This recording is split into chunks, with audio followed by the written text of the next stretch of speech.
Oh,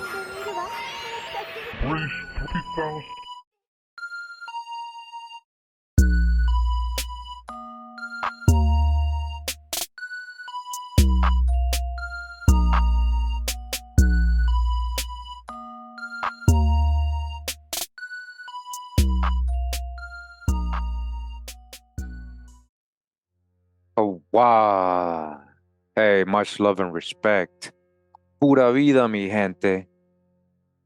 And we're just going to continue this research we're doing on WD Fard. This is part two of this series. And today we're going to get into the first chapter of this book right here, real quick, just to add to the research. The book is called Finding WD Fard, Unveiling the Identity of the Founder of the Nation of Islam by John Andrew Morrow. And we're going to go to chapter one of this book again, WD Fard, Issues of Origin. You guys know in part one, I mentioned all the different aliases and everything that's coming up with his mysterious past before reaching Detroit and all the different names he used and all that. We're going to go over that in this chapter right here. And it says here, Introduction 1.1. Wallace D Fard, the mystery man who appeared in Detroit, Michigan on July 4th, 1930, is an enigma wrapped in a riddle. Besides a few basic details, nothing else is known about his life. Fard's origins and the source of his teachings have puzzled and perplexed researchers for more than 3/4 of a century. According to Michael A. Gomez, there is a consensus that W.D. Fard Muhammad was born outside of the United States. There are, however, dissident views that will be discussed later, likely his perceived foreignness derived from his physical appearance. A racially ambiguous individual, W.D. Fard was described as strange-looking. A more positive term would be exotic, in parentheses. A fair guess, wrote Peter Lewis Goldman, is that he was an Arab immigrant. He was of pale yellow coloring and paler than dusky, all right? Paler than dark. From a white perspective, he had a dark European complexion. From a black perspective, he would be described as light-skinned. In the eyes of Malcolm X, he was light brown-skinned. All right, we're going to hear him say that himself. W.D. Fard was described by Florence Hamlish Levinson as being an extraordinarily handsome, sensitive-looking man with thick dark hair and brows, what appears to be olive-colored skin, and white features. Based on her impressions, she figured that Fard might be viewed as a light-skinned black or a white with Mediterranean features. For Claude Andrew Clegg III, Fard was fair-skinned or beige-skinned. Hazel, his common-law wife, all right, Hazel, described him as having a dark, swarthy complexion, according to Carl Evans. His skin was swarthy. Many African Americans mistook him for a Latino or an Arab, as Detroit had America's largest Arab American community in the early 1930s. His eyes, one woman recalled, were an unusual color. They looked maroon, she said. He wore expensive-looking robes, and usually either a maroon fez or a turban. A fez, huh? His coloring was fair, writes Goldman, and his hair oily black. In the words of Evans, W.D. Fard looked like an East Indian or perhaps a Caucasian with an enviable tan. For Thomas Peale, he had olive skin. To Evans, he resembled a Hindu. His straight hair was ebony. His eyes were black. His white teeth were perfect, and his smile was gentle. He dressed like a fashion model and looked like a distinguished diplomat. Since W.D. Fard looked white, Elijah Muhammad struggled in vain to find any black African traits in his face when he first met him. As Evans correctly captures, his facial features were simply not those associated with Africans, okay? Not only was his appearance intriguing, his many aliases and conflicting history made him even more mysterious. Who was this man? Where did he come from? And what was he all about? These questions were asked then and continue to be asked today. All right, and we continue, says 1.2, a man of many names. Right? Pay attention to all the aliases, right? It says the peddler of silk, satin, and scripture is reported to have used over 50 aliases. Come on, man. Why? Why would somebody have so many aliases?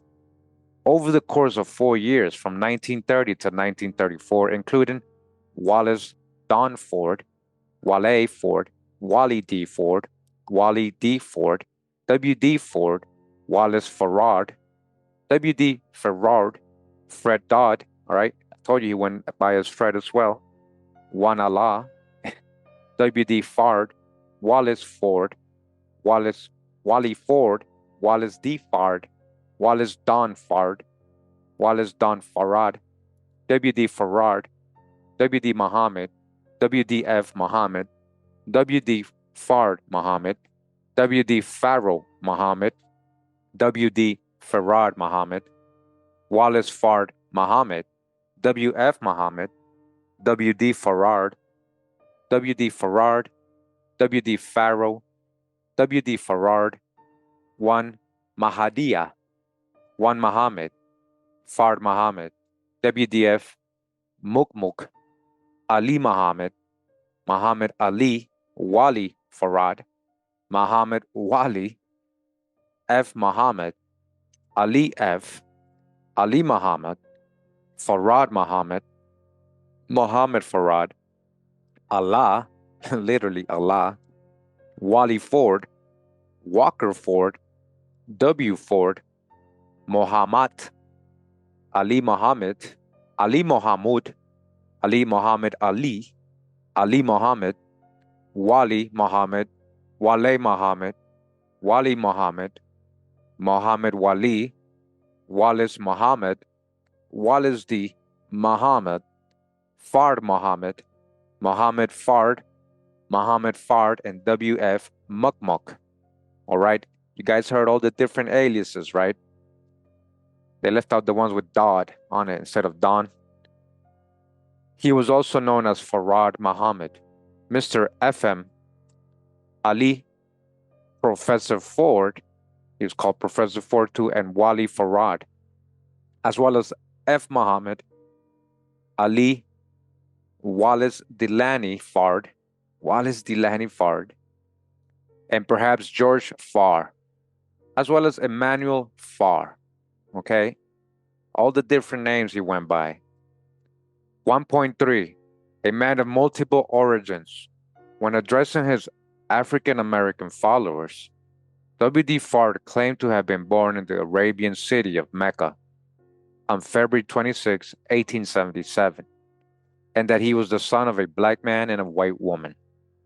He also asserted that he completed an undergraduate degree at Oxford University, had completed postgraduate work at the University of California at Los Angeles, and was sent to study at London University to prepare for a career as a diplomat in service of the Kingdom of Hijaz. When dealing with other African Americans, he presented himself as a mulatto or described himself as a light-skinned Negro.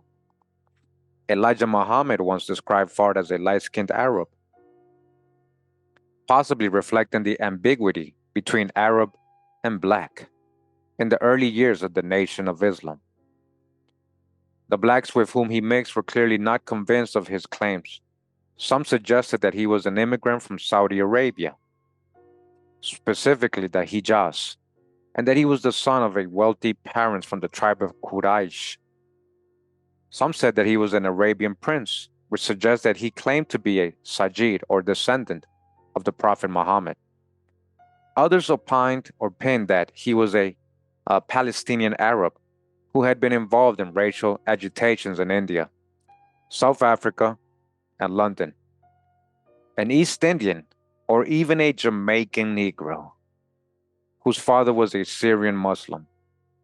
At one point, the FBI considered the possibility that Fard was born in New Zealand or Portland, Oregon, on February 25, 1891, to either Hawaiian or British and Polynesian parents. This is apparently the source of the February 25 date that Evans mentioned in The Messenger. However, Fard himself gave February 26 as his birthday, and this was confirmed by Elijah Muhammad. For Walker, the claim that Fard was born in New Zealand suggests that he may have been part of East Indian and part Maori. According to an investigation conducted by a Chicago newspaper, Fard was a Turkish born Nazi agent. Listen to this. Wow. A Turkish born Nazi agent who worked for Hitler in World War II. The article titled White Man is God for Cult of Islam, supposedly written by Maud Jaqub Khan and published in the New Chicago Crusader in 1959, relied upon a dossier that was leaked by the FBI, Evans, the FBI, and the Nation of Islam. In the following pages, I will examine these numerous theories of origin based on demographic data to determine the relative value of each of them. Attention will be paid to the white, New Zealander, Saudi Arabian, Persian, Turkish, Syrian, Indo-Pakistani, Afghan, Greek, Jewish, Jamaican, Bosnian, Algerian, Albanian, and African American theories to help identify the possible origin of this fascinating figure. The statistics in question can provide us with a better understanding of the various immigrant groups that were present in the United States during the years that Fard lived in the country and the likelihood that he belonged to any one of them. All right. You see all the different like origin countries as well and places like, wow, who does this, guys? Really, apart from everything, not trying to bash, but who really has so many aliases? Seems like there's something they're hiding. 1.4 The White Theory. W.D. Fard used to refer to African Americans as his uncles. The early black Muslim described the Muslims of the East, Syrians, Turks, and others, as the second uncle of Mr. W.D. Fard. If Africans, Arabs, and Asians were uncles of W.D. Fard, that would suggest that he was none of the above. What remains but Europeans? Although he claimed to be an Arab or a black man and excoriated the white man, W.D. Fard always presented an entirely different picture when dealing with whites. All right, listen, he didn't tell that to so called whites. He consistently, without fail, listed his race as white or Caucasian. All right, I showed you guys that on yesterday's video. He claimed, for example, that his father was British and that his mother was Polynesian. On occasion, he described her as being white. At times, he reported that his parents were Saret and Beatrice Ford, all right, both of whom had been born in Hawaii. This is, of course, the supreme irony of the Nation of Islam. As Warif Din Muhammad, the son and successor of Elijah Muhammad, wrote, "You talk black, black, black, black, but you still can't see anything but white, white, white, white. You'd rather have a white Dr. Fard and go back in the jungle of primitive understanding than to stay in the light and get into the mainstream of America with a Bilalian-looking Wallace D Muhammad." All right? So remember, as I'm reading, I'm not reading the sources, but he's listing the sources right after everything I'm reading, right? So you guys can see. Whether it was W.D. Fard, Elijah Muhammad, Malcolm X, or Louis Farrakhan, all the leaders of the Nation of Islam have been light-skinned. Listen, they all have been light-skinned. Men who lacked characteristic African facial features.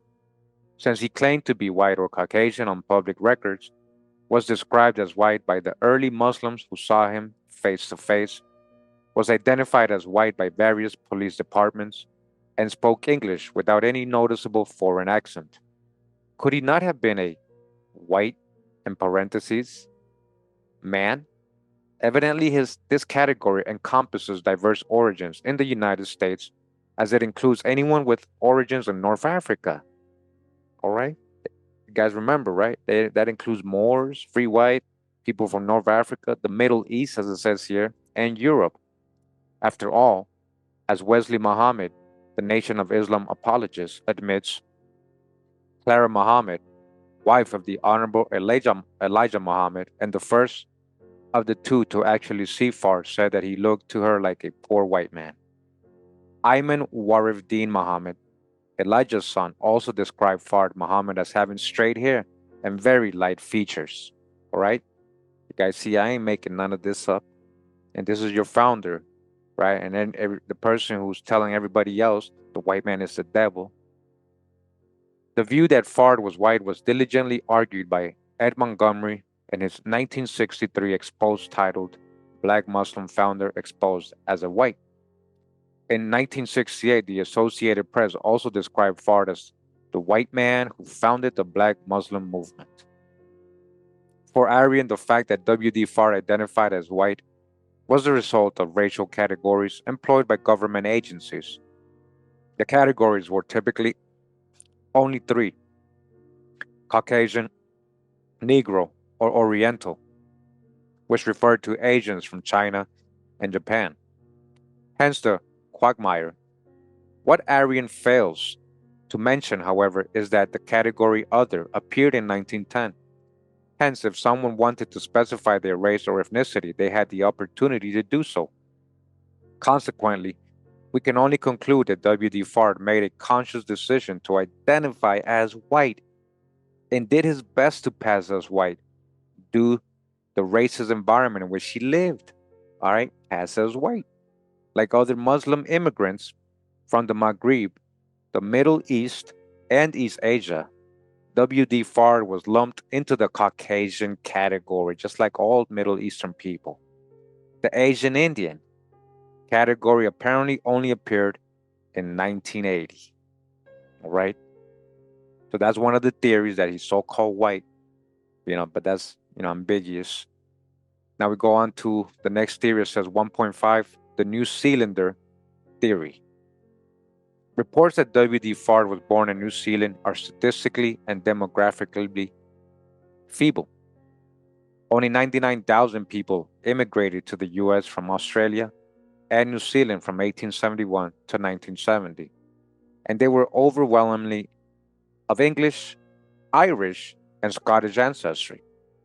The odds that W.D. Fard was a New Zealander of Arab or East Indian ancestry who sailed to the United States in the early 1900s are certainly slim. The earlier claims made by Carl Evans that W.D. Fard was born in New Zealand on February 25, 1891, to Sared and Beatrice Fard, East Indians from the area that became Pakistan, were debunked by recent research. In fact, the Department for Internal Affairs in New Zealand has no record of Fard's birth, the birth of his alleged parents, or the death of the latter. This does not come as a surprise, as fieldwork in New Zealand conducted by the FBI in 1963 met with negative results. FBI, Route 248.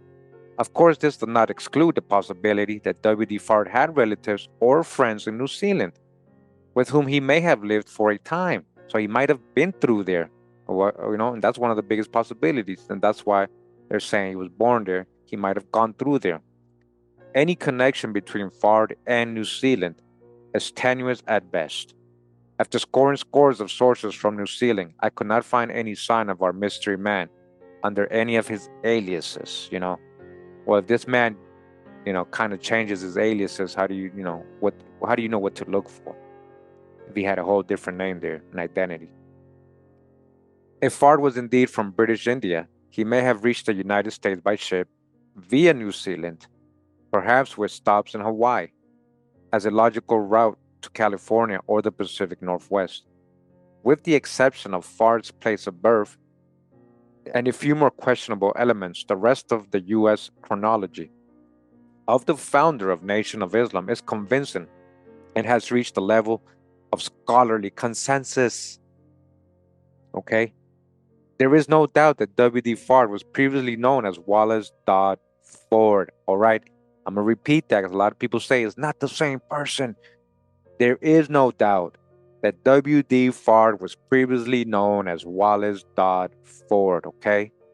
In fact, Elijah Muhammad had for years made airline reservations under the surname Dodd to conceal his identity when traveling, okay?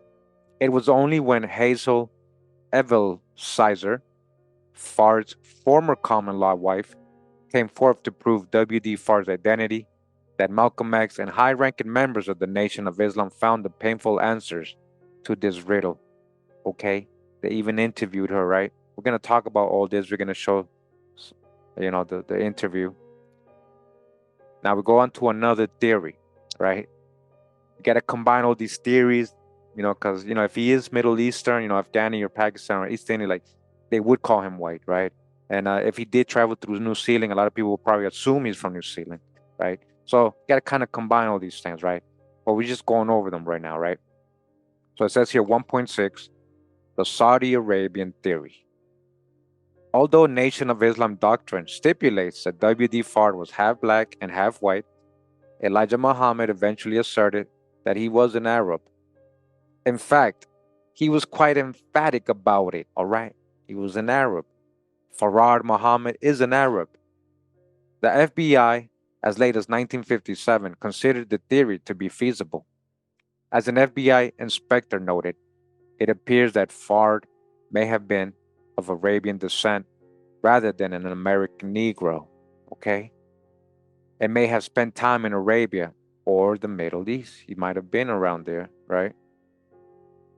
The assertion that W.D. Fard was born in Mecca, Saudi Arabia, a claim he himself repeatedly made, has little basis in fact. That's not true, okay?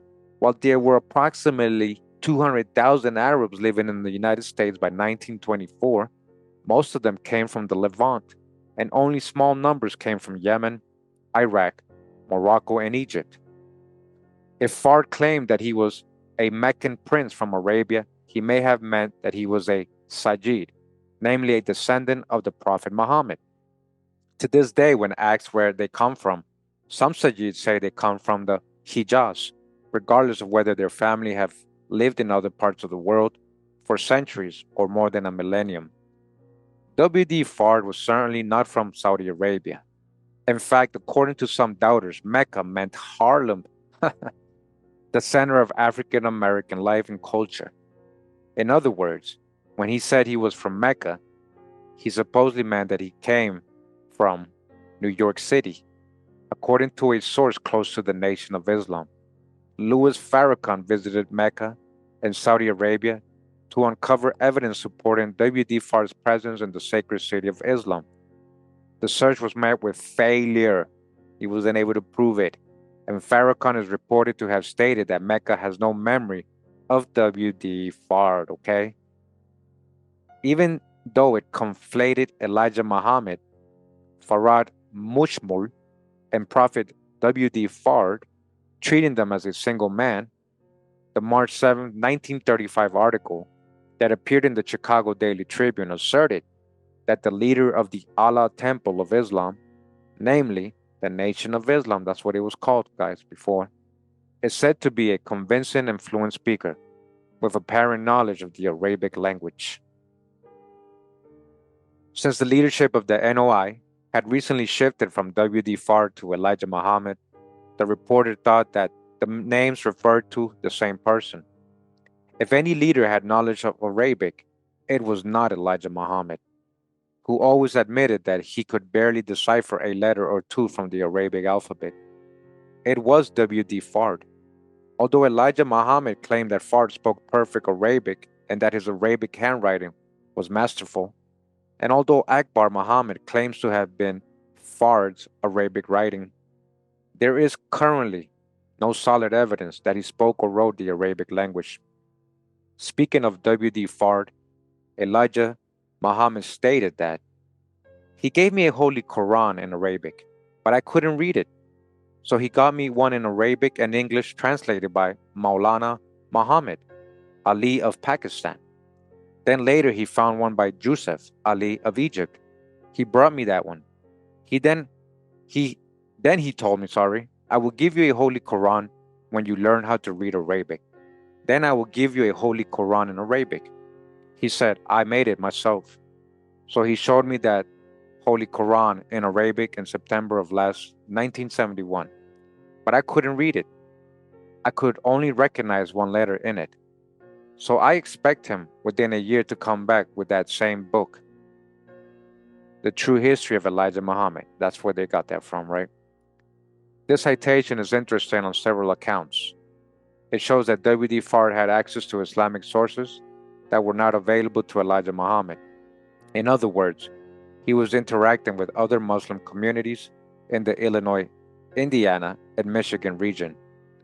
W.D. Fard had translations of the Quran that circulated among mainstream Muslims, both Sunni and Shiite, along with the translation that was favored by the Ahmadi Muslim community. It should be noted that Yusuf Ali came from a Dawoodi Bohra background. He was taught by his father, who was an Ismaili scholar, or Islam, who was proficient in Arabic. Consequently, the original commentary of Yusuf Ali, and not the censored, mangled, mutilated, and modified versions produced by the Saudis, was strong in both Shiite and Sufi sentiment. When W.D. Fard said that he made it myself, two meanings are possible. The first is that Fard, as Allah, was composer of the Quran. The second is that Fard handwrote a copy of the Quran in Arabic, which he gifted to Elijah Muhammad. A treasure trove of documents from the early nation of Islam, which were in the possession of Bernstein and John Muhammad, secretaries of W.D. Fard, surfaced in 2010. Although Gregory Reed was supposed to secure the documents and preserve them for posterity, in conjunction with the Muhammadan family, the Nation of Islam, the collection was placed on auction and valued at $500,000, only to be pulled in May of 2017 due to an ownership dispute. Carlos Mohammed from the Nation of Islam alleged that the collection contains items from Master Fard Muhammad that were preserved by the family, like an ink pen he used, early transcripts of his writings, letters, gifts, and his Arabic writing. Nuruddin Muhammad, the son of Bernstein and John Muhammad, also said the exact same thing, word for word. All right? Sandra Palomino, the director of historical manuscripts at Heritage Auctions, who examined the evaluated the value of the documents, informed me of the following on December 27, 2017. I worked extensively with this archive and wish I had the time and resources to devote, as it is a goldmine for civil rights activism in the Detroit area. I did not see any writings by Fard in Arabic. His instructions and letters to his assistants were all in English. The entire archive was in English. This begs the question, did Gregory Reed, the Muhammad family, or the Nation of Islam remove items from the collection? Although Arabic writings produced by Fard would revolutionize our understanding of the man and his origins, no such evidence has been made public except for a name he wrote in Arabic script on a Nation of Islam membership card. Another possible source of information would be Arabic language newspapers from the Detroit area from the 1930s. A survey of these might reveal information regarding Fard's knowledge of Arabic or lack of. All right? The mystery continues. So we move on to the next theory, right? It says here 1.7, the Persian theory. While it has only been alluded to by Robert Hurd, Dennis Walker, Edward C.E. Curtis, and Yvonne Jasbek Haddad, the possibility that W.D. Fard was Persian is statistically unlikely. During the peak decades of immigration to the United States, Iranian nationals were few. Only 130 are known to have entered in the years 1842 to 1903, and from 1904 to 1924, Iranian arrivals were too few to warrant a separate breakdown in the immigration statistics. This trend was to continue for quite some time, for between the years of 1925 1932, only 780 Iranian immigrants arrived in the United States. This Persian theory could also extend to individuals from current day Azerbaijan. During his last years, Elijah Muhammad asserted that W. D. Fard's mother came from Azerbaijan. You guys hear that? According to an informant who has worked closely with the Nation of Islam for 50 years, Louis Farrakhan traveled to Azerbaijan in search of any sign of W. D. Fard's family or ancestry. The search once again proved fruitless, all right? They weren't able to prove it. Be that as it may, Louis Farrakhan made it clear to Nader Talibzadeh in a video interview conducted in 2016 that he believed that the name Shabazz, the tribe of W. D. Fard, originated in Persia, and that his mother, Baby G, which he said was pronounced Babaji, came from Azerbaijan. All right, Babaji. That's what we got for his mom so far. Most might be possibly from Afghanistan too, somewhere around that region, Pakistan, or what they call in Persia. Now we got another theory, right? It says here 1.8, the Turkish theory.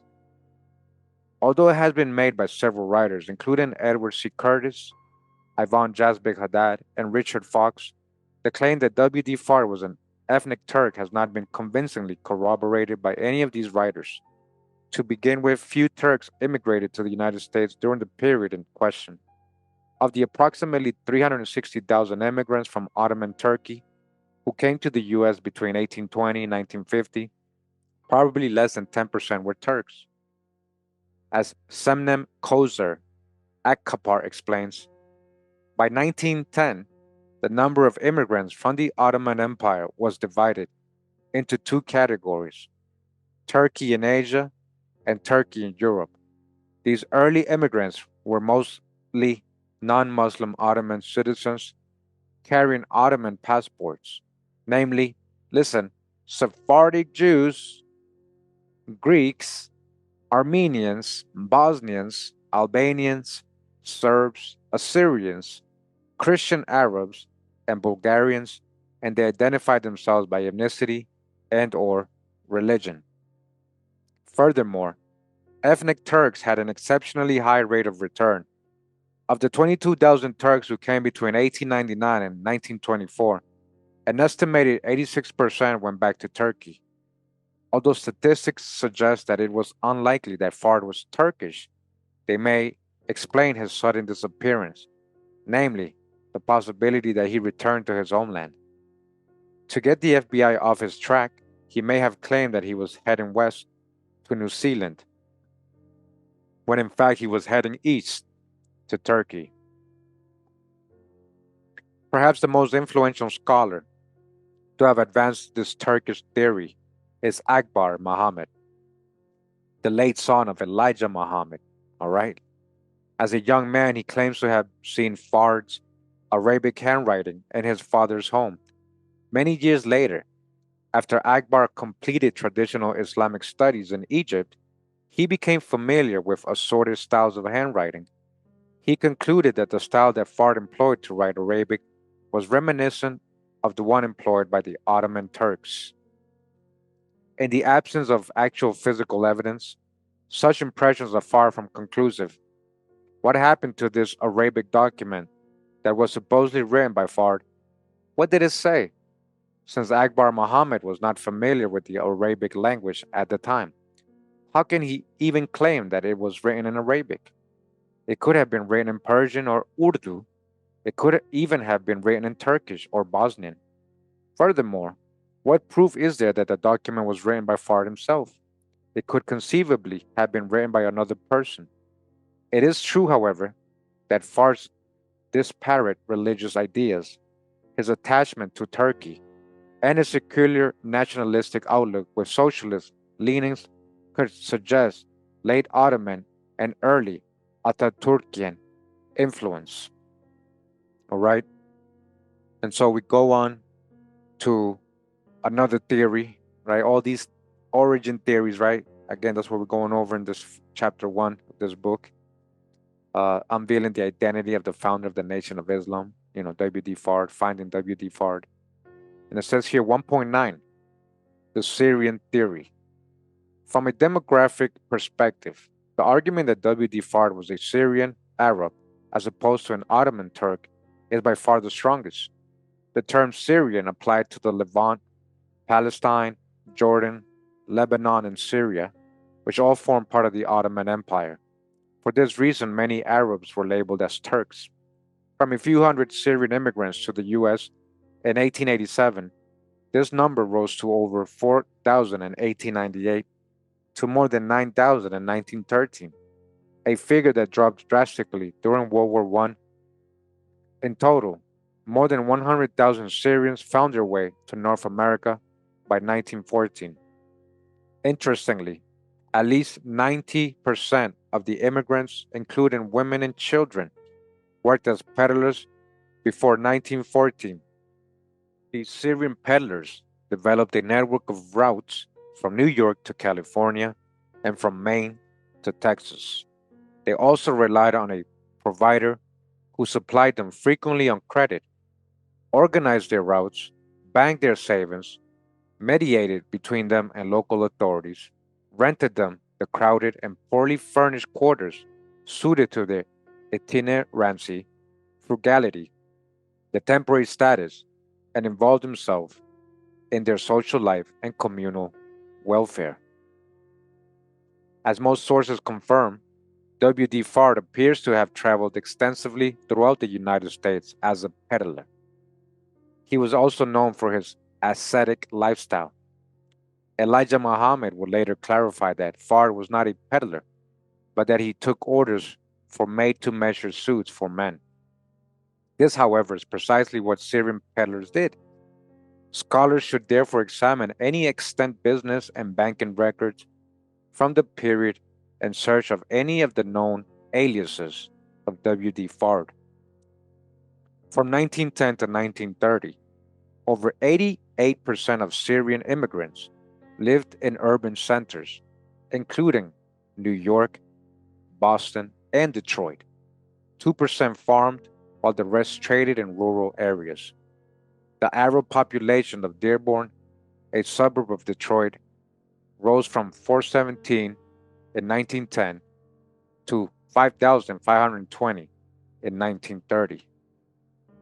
The year W.D. Fard made his appearance there, as for Detroit, there were 9,000 Arabic speakers by 1930.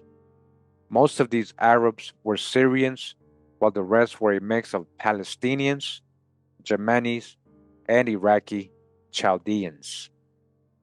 The first wave of Syrian immigrants came to a halt in 1924 when the Johnson-Reed Immigration Act limited the number of Syrian immigrants to exactly 100 people per year.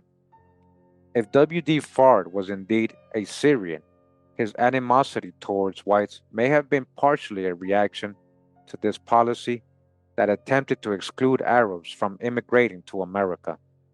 Some of the Arabs who left the Ottoman Empire in the late 1800s were duped by duplicitous ship owners who promised to take them to America only to dump them off in South Africa, other parts of Africa, and Montreal, Canada. This is suggestive since early sources stated that W.D. Fard had been a racial agitator in South Africa. Between the years 1880 and 1910, virtually all Syrian immigrants were single men, which fits the profile of Fard. Few of these Syrians, however, could read or write Arabic. If Fard was Syrian, his supposed Arabic literacy would have been an exception. Furthermore, Syrians were 90% Christian, the rest being Druze and Sunni. Others estimate that 15 to 20% of Syrian immigrants were Muslims. The first recorded congregational prayers by Muslims were reportedly held in a home in Ross, North Dakota in 1900. The earliest mosques were constructed in the 1920s and 1930s, so for any individual interested in Islam, there were only a small number of Sunni centers in the United States during the 1920s and early 1930s.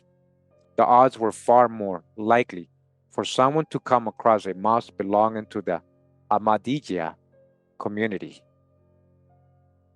In fact, due to the efforts of Mufti Muhammad Sadiq, a missionary for the movement who arrived at Ellis Island in 1920, hundreds of Arabs allegedly joined the Ahmadiyya Muslim community, which is described pejoratively as Qadianism, mostly in New York, Detroit, Dearborn, and Chicago. These numbers, however, have not been definitely established. According to Evans, it has been rumored by some that one of the early African American converts to the Ahmadiyya movement in Islam was Timothy Drew. Listen, Thomas Drew, Noble Drew Ali, Ahmadiyya, we've gone over all this, who reportedly studied Islam under Sadiq between 1911 and 1913. All right? Only to allegedly break away from this offshoot of Sunni Islam to form the Moorish Science Temple of America in 1913. Despite the claims made by Evans, there was no hard evidence that Noble Drew Ali, then known as Thomas Drew, there you go, people still argue with me that was his real name, Thomas Drew, was a member of the Ahmadi movement. What is more, Sadiq only arrived in the United States in 1920. Hence, Noble Drew Ali could not have possibly studied under him between 1911 and 1913. All right, now remember, he was under somebody else, Suleiman. Got that video from the original founder of the Canaanite Temple. Although Noble Drew Ali could not have studied under Sadiq prior to 1920, the Ahmadi community was well established before the arrival of the famous missionary. Martha Simmons and Frank A. Thomas alleged that there were 25,000 Moorish scientists spread across temples in Pittsburgh, New York, Philadelphia, Detroit, and some southern cities. By 1920, this figure, however, appears far too high. By 1928, claims Evans, Drew Ali had established 17 temples in 15 states, the one in Chicago being the largest and most profitable. According to Arna Bontemps and Jack Conroy, there were up to 10,000 dues paying members of the MSTA in Chicago, Moorish Science Temple, alone in 1929. By the early 1940s, writes Bowen, the Moorish Science Temple Incorporated had acquired over 50 temples and probably over 2,000 followers. This lower number, however, was the result of a major upheaval in the movement that resulted in the loss of many of its members. Simply because he may have been influenced by the Ahmadiyya does not necessarily indicate that W. D. Fard was East Indian. Some Syrian Muslims were associated with this branch of Islam. Further, since the US government considered Arabs and North Africans to be white, this may explain why W. D. Fard was identified as such in government records. Syrians were classified as white in 1909 and 1910 immigration records, as non-white in 1914, then again as white in 1915. By 1924, however, Syrians were officially classified as white. Despite organized efforts to preserve their religion, language, culture, and identity, and the presence of publications aimed at Syrians, these early Arab Americans were undergoing a rapid loss of linguistic, cultural, and religious identity. In short, they were subject to assimilation and acculturation. The Syrians who reached the Americas were mostly illiterate and uneducated. Most of them could not even read the Quran, hence their knowledge of Islam was extremely limited. The little religious information that circulated through this limited culture as being from Islam was really folk Islam, which is filled with fallacious concepts refuted by Quranic or Orthodox Islam. A person like Fard would only have had access to shards of misleading information from a plethora of Arabic kernels. Christian Sunni, Ahmadiyya, and Ithna Ashari, as well as Ismaili, Druze, Alevi, Bektashi, and Nusairi Alawi, which he would have combined and eventually cooked into a semi coherent ideological and spiritual gumbo. This does not in of itself disprove that Fard was Syrian, because the situation was the same for most Muslim immigrants as well. If Fard were Syrian, he would have to have been a very unique one. And we go on to another theory of his origins. It says here 1.10, the Indo-Pakistani theory. The proposal that W.D. Fard was an East Indian from India, or what is now known as Pakistan, is plausible, even though there were very few East Indians in the United States during the year that he was actively spreading his strange subversive doctrines. Between the years 1881 and 1890, 163 East Indian immigrants to the U.S., 68 from 1891 to 900, 4,713 between the years 1901 and 1910, 2,082 from 1911 to 1920, and another 1,886 from 1921 to 1930. The immigrants who came during the 19th century were mostly adventurers, merchants, monks, and professionals, and came typically from northern India. The majority of the 7,000 East Indians who arrived between 1904 and 1923 were Punjabi agricultural workers. Regardless of where he came from, W.D. Fard was in the United States during a period of general hostility towards Asians. As of 1906, East Indians were denied U.S. citizenship. They briefly received rights in 1910, but the decision was reversed in 1923. Many opted to leave the U.S., while those who remained often married non-Asian American women. This may very well be what prompted Fard, then going by the name of Fred Dodd, to marry Pearl Allen, a Native American teenager. What kind of Native American? At the Multnomah, Oregon County Courthouse. Listen. Although Evans claimed the marriage took place on May 9, 1914. Nation of Islam, that's the messenger, that's the book. The marriage license number 28247, produced by Arian, is dated April 20th, 1914.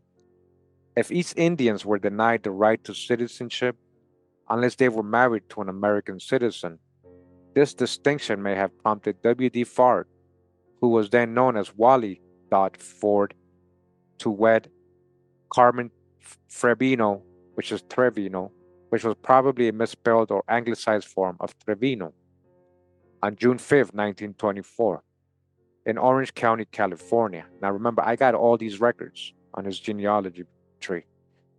He reported that he belonged to the Spanish race and that his parents were Sarah Dodd Ford of Madrid, Spain, and Babji, California State Board of Health. There can be no doubt that this man was W.D. Fard, for according to the teachings of Elijah Muhammad, his father was a black man named Alfonso, while his mother was a Caucasian woman by the name of Baby G. All right, look at that. It matches what he put on his marriage report when he married Carmen Trevino. Baba G, Baby G, huh? They just switched up the first name. Elijah Muhammad, who was not familiar with any other language than English, misspelled Alfonso as Alfonso. He also misunderstood the words BBG and thought that Fard had said Baby G. Bibi, of course, is a title of respect for women, particularly Fatima al-Sarra, the daughter of the Prophet Muhammad, who is known by East Indian Shiites as Bibi Fatima. The term G, which stands for aunt or uncle, is also an appellation of respect used by East Indians in the place of Sir, Madam, Mr., Mrs., or Miss. W.D. Fard could no doubt have picked up this expression from East Indians in the United States. However, there were relatively few of these at the time. All right, so there you go. If you guys didn't know what Baby G, BBG, that was her real name, BBG. Babaji, and that's what we got in our tree. We don't know the origins of these people, but it seems those are the parents, Sarat and Babiji, as the mom. Plus, this would not account for its use at such an early date as 1924, well before his Nation of Islam days. There is, however, another possible source of Babiji, namely Mahavatar Babaji, the name of a famous jogi known to Theosophists at that time. As Sternstrom reports, almost half of these East Indian agricultural workers married Mexican Americans. Listen, another study found that between 1913 and 1949, 80% of East Asian immigrants to California had married Hispanic women. Wow. White hatred of East Asians saturated all levels of society. To appease the angry masses who warned of a Hindu invasion, executive exclusion orders were issued in 1917 and 1923, which virtually halted East Indian immigration. This would have applied to people who are now known as Indians, Pakistanis, Afghans, and Bengalis. Was W.D. Fard the subject of anti East Indian sentiment and racist, discriminatory immigration legislation? Could such experiences account for his hatred of so called whites? In any event, Claude Andrew Clegg III opines that the version of the story that characterizes Fard as being of Pakistani descent seems to have some validity. As the FBI file reports, a teacher from the University of Islam had remarked in 1959 that Fard looked like an Indian. The FBI also noted that according to the philosophy of the Nation of Islam, W.D. Fard's father was a devil, example, a white man, while his mother was one half original, which could indicate that his mother was half black, Chinese, Hawaiian, or Indian. All right, so like they flipped it right there. Now they're saying this is people from the Nation of Islam. Now they were saying that no, it was his dad that was white. His mom was half so-called black. Some scholars are so convinced of this alleged East Indian ancestry that they treat it as a fact. Muhammad Nimr, for example, asserts in absolute terms that Fard Muhammad was an immigrant from India. Considering the little that is known about the man, speaking in absolutes is academically perilous. Paul Guthrie, a cultural commentator as opposed to an academic, argued via a YouTube video that W.D. Fard was an East Indian who spoke and wrote in Urdu. As evidence, he presented a Nation of Islam citizenship card belonging to Annie Louise Jassien, which also features the translation of said name into Arabic, reportedly at the hand of W.D. Fard. According to Guthrie, the script employed is Urdu as opposed to Arabic. Other commentators have claimed that it is written in Persian. All right, all this crazy stuff here. All the debate revolves around the presence of Barije, orthographic symbol, in the transliteration of the name Annie. The Barije used in Urdu derives from Persian. The Persians acquired it from Arabic. The Barije appears in the Arabic script from the Hijaz. It is also used in Kufic. I sent a copy of the card with the contemptuous handwriting to Dr. Ada Gasimova, asking her whether this style of handwriting originated from the Ottoman Empire and whether the letter Ja was ever written backwards, as it is in the Barije, an Ottoman Arabic Turkish script. All right. So as I'm reading this, guys, thinking about what they said earlier about why is there no letters? Like, why supposedly there was letters that he wrote in Arabic, to his followers, but they never found these. Like, why would the Nation of Islam hide these? Well, it might kind of show what kind of Arab he is, or if he's even Arab or Persian or Urdu or Pakistani, right? I said Afghanistan yesterday because that's what a lot of the records kind of hint at, but I could be wrong, guys. He could still be from that whole area over there where they're saying Persia, East India, Pakistan, even Syrian, Palestinian, and Afghanistan. Not, all that place. He's definitely an Arab, right? Or what appears to be Arab. A lot of the Pakistanis will be considered Arab, but they're Indian, right? So they'll probably all go back, though a lot of them, to Arab people, you know, or vice versa. The professor of Arabic from Baku State University provided a definitive answer. This style of Nastaliq script was widely used in Iran, Azerbaijan, and Ottoman Turkey. Nastaliq script. It was invented by Mir Ali Tabrizi in Tabriz in 14th century. She also referred me to Anne-Marie Schimmel's calligraphy and Islamic culture as a reference and provided me with samples from Susuli's Diwan, dated from 1578, where this form of the letter Ja is found. Instead of supporting the Indo-Pakistani theory, this writing sample seems to point more toward an Ottoman Empire, Persian, Azeri, or Afghan origin for W.D. Fard. All right. Now it says here, continuing, right, with the next theory, it says 1.11, the Afghan theory. The theory that W.D. Fard was Afghan is intriguing.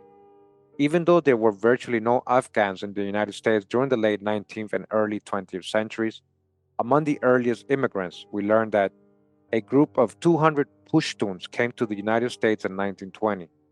Although they came from the northwest frontier province of what was then British India, now a province of Pakistan. Some of them were probably Afghan citizens, all right? During the 1930s, few Afghans immigrated to the US. Those who did, however, came alone or in small family units and were generally members of the Afghan elite. Highly educated people from the diplomatic, medical, engineering, and business professions, some of whom were married to Europeans. These Afghans settled on the west and east coast. As statistically improbable as it may be, W.D. Fard could have been the illegitimate or illegitimate son of a British diplomatic, listen, or military figure and a Shite Afghan Sajida. Huh. And that would make him very likely a plant or agent, man. While it is even less probable, his father may have been a Shite Sajid who belonged to the Afghan elite, while his mother was a white woman of British extraction who may have converted to Islam, the so called Jew, right? Perhaps by convenience. It is not insignificant that W.D. Fard described his mother as a white devil.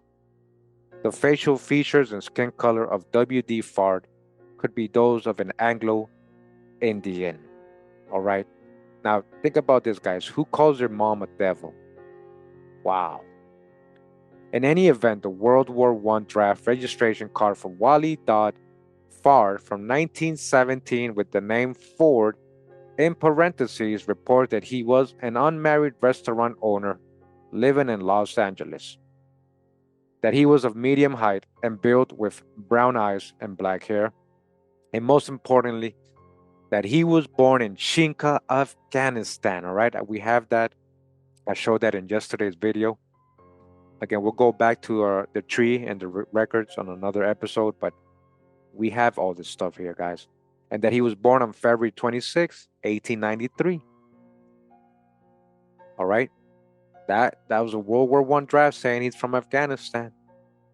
While the year they first, W.D. Fard told Elijah Muhammad that he was born on February 26.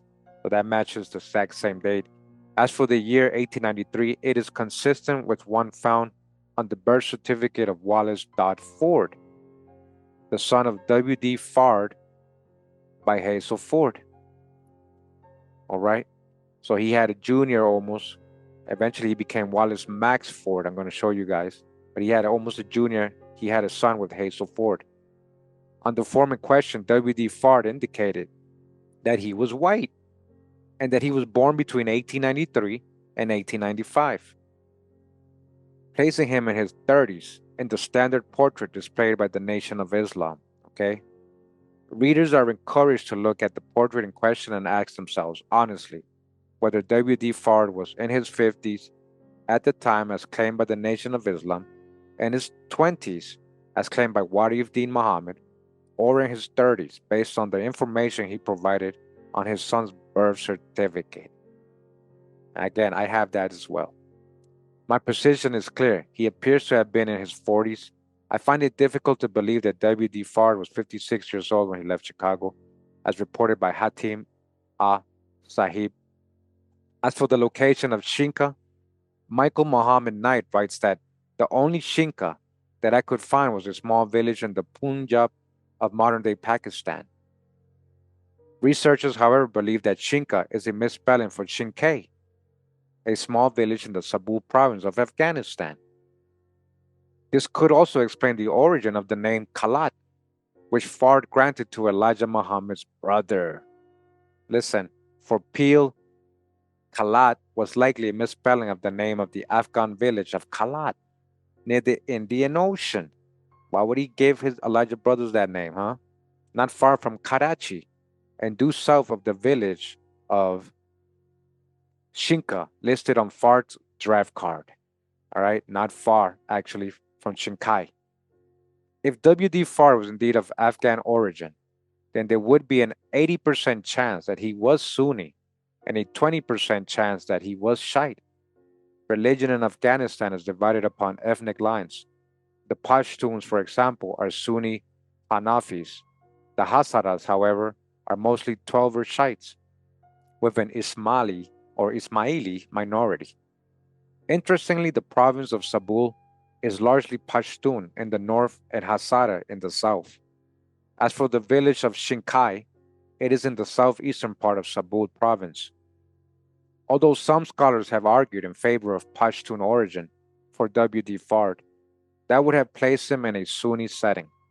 If he was indeed a Hazara, he would have been familiar with both Twelver Shiism and Ismaili Shiism.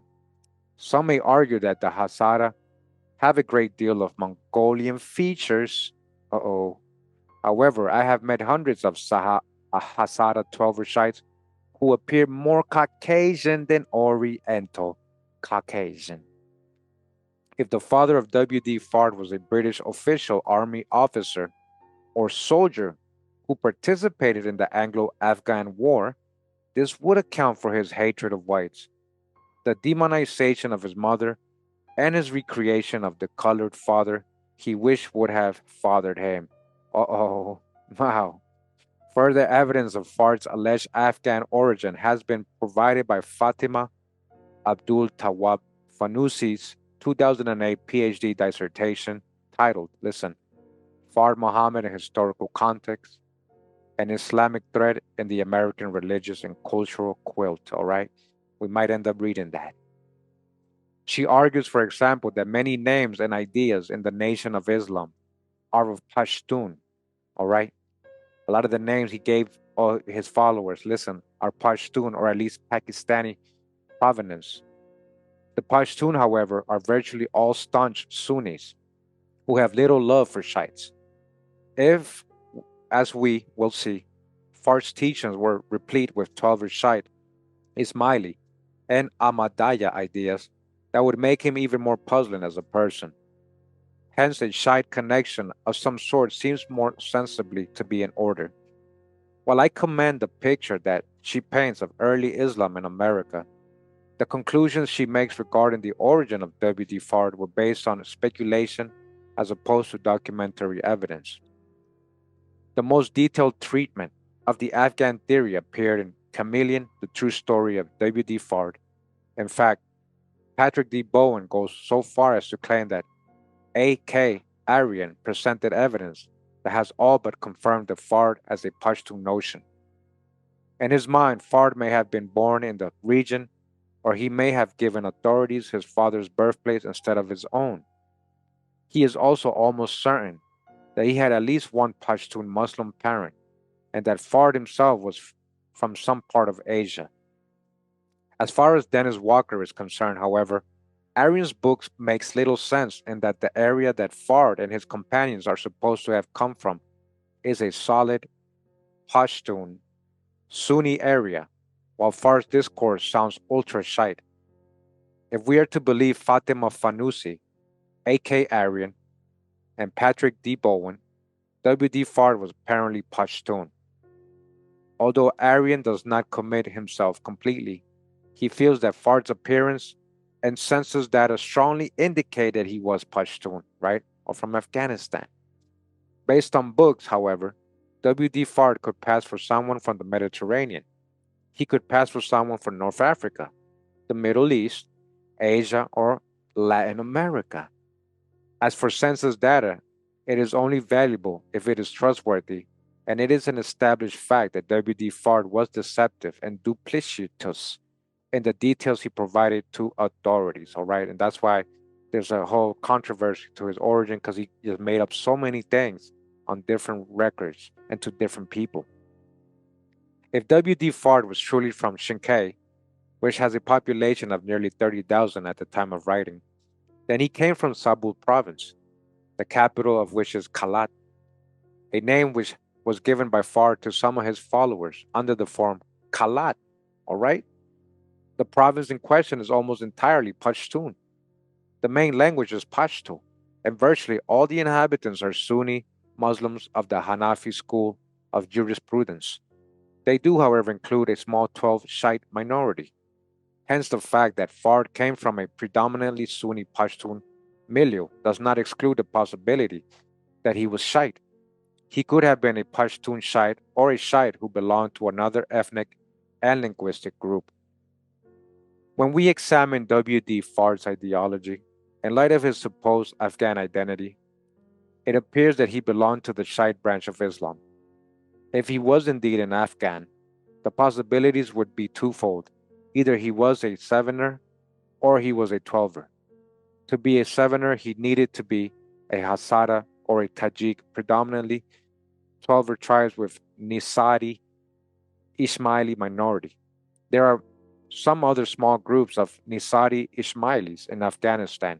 However, they are not Pashto speaking and live in regions distant from Sabul province.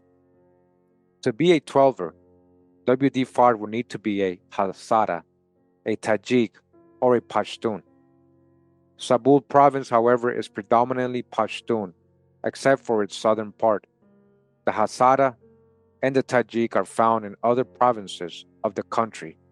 Smaller Twelver Shiites groups include the Bayat, who are a Turkic clan, as well as the Kisilbash, Persianized Turkish Shiite extremists of Safavid provenance. However, they are found in Kabul, Herat, Masari, Sharif, as well as some villages in Hazarajat. They reportedly held important government posts during the Emirate of Afghanistan, but were then reduced to engaging in trade. Religiously, they share the same extremist beliefs as the Bektashis, Alevis, and Nusayris. If Fard was indeed an Afghan, he was possibly a Shiite from southern Sabul province. He could have been Pashtun, however, he could have also been Hazara, Tajik, Bajat, or Kisilbash. So that was the end of the Afghan theory, all right? So that seems to be one of the strongest right there. Even though he could have been from Afghan and then ended up in Pakistani or East India or even in New Zealand and Syria, all these places, right? He could have been traveling, especially if his dad or somebody was born in the military, or his mom even a so-called Jew traveling, right?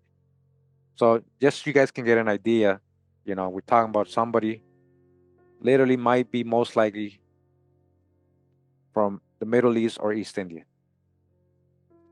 Now we go to the Greek theory, it says here. Some people saying, hey, he might be Greek. Remember, he has all these looks. And it says here 1.12, the Greek theory. The seemingly far-fetched claim that W.D. Fard was Greek was made by Hamas Abdul Khalis in a scarlet letter, which resulted in the massacre of his family by members of the Nation of Islam. Whoa. He identified the God of the Nation of Islam as, listen to this, guy. The massacre of his family by the members of the Nation of Islam, huh? So godly, huh? John Walker, aka W.D. Fard, and he called him John Walker, the slightly cockeyed man who came from Greece. He was a Greek who came to this country at the age of 27 years and who served 7.5 years in jail in America for selling a truckload of junk in Gary, Indiana, and for raping a 17-year-old so-called white girl. This man died in Chicago, Illinois at the age of 78. All right. So that's his claim, right? This guy's claim, whose family got massacred by the Nation of Islam for saying that. Although no evidence has surfaced to support the allegation that W.D. Fard sexually assaulted a white teenage girl in Gary, Indiana, in the years following his departure from the Nation of Islam, documents that will be discussed later in the study confirm that he was charged, but not convicted, of raping another white teenage girl shortly after his arrival in the United States. For some, this might suggest a disturbing pattern. Most Greek immigrants to the United States arrived between the early 1890s and the passage of the National Quota Act of 1921. Some 184,201 Greeks arrived in the United States between the years 1911 and 1920, and another 51,201 between the years 1921 and 1930. Since these Greeks were almost exclusively Christians and comprised a group fleeing the persecution of the Turkish government, it seemed improbable that some Greek immigrant from this population would spread a strange combination of Islam and other philosophies among poor African Americans. Despite claims to the contrary, there are Greek Muslims, many of whom have been influenced by Bektashism. However, they represent a mere 1% of the country's population. If we are to believe several early media reports from Oregon, dating between 1908 to 15, W.D. Fard, previously known as Fred Dodd, was Greek. Friday, September, okay, so that's the sources.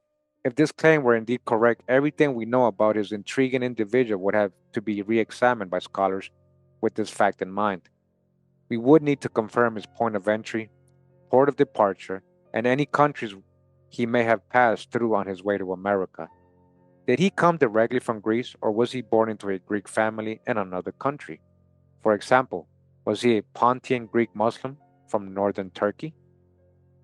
New Zealand did have a small Greek community at the time. In fact, Greek immigrants had established themselves there between 1890 and 1914.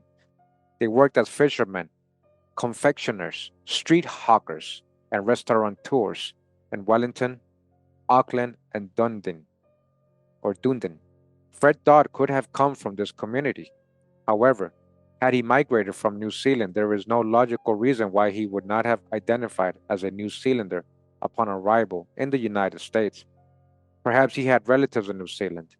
If Fard were Greek, it seems more likely that he arrived directly from Greece. Statistically, this is what would make the most sense. There were virtually no Greeks from New Zealand who were coming into the United States.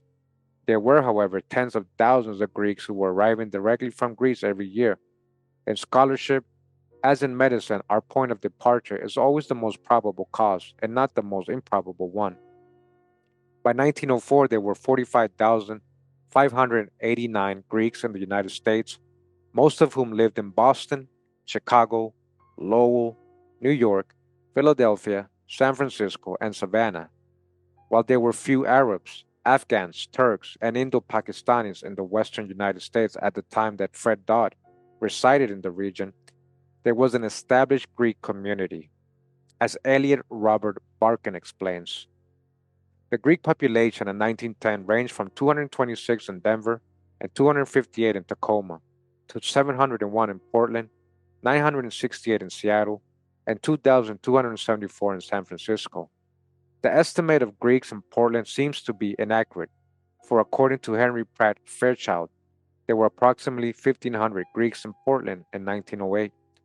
In any event, many Greeks were drawn to the Pacific Northwest, particularly Seattle, where almost one-fourth of Washington's Greek population resided in 1910. By 1920, Barkin reports that there were some 4,200 Greeks in that state. According to Thomas Burgess, however, the number was more like 6,000 to 8,000. If W.D. Fard was associated with Chicago, New York, and San Francisco, it may have been because they had sizable Greek communities. In fact, in 1913, there were approximately 20,000 Greeks living in Chicago. It is interesting to note that W.D. Fard did not always live among African Americans in most cases. He merely visited them. In terms of occupations, two-thirds of Greeks were small business owners.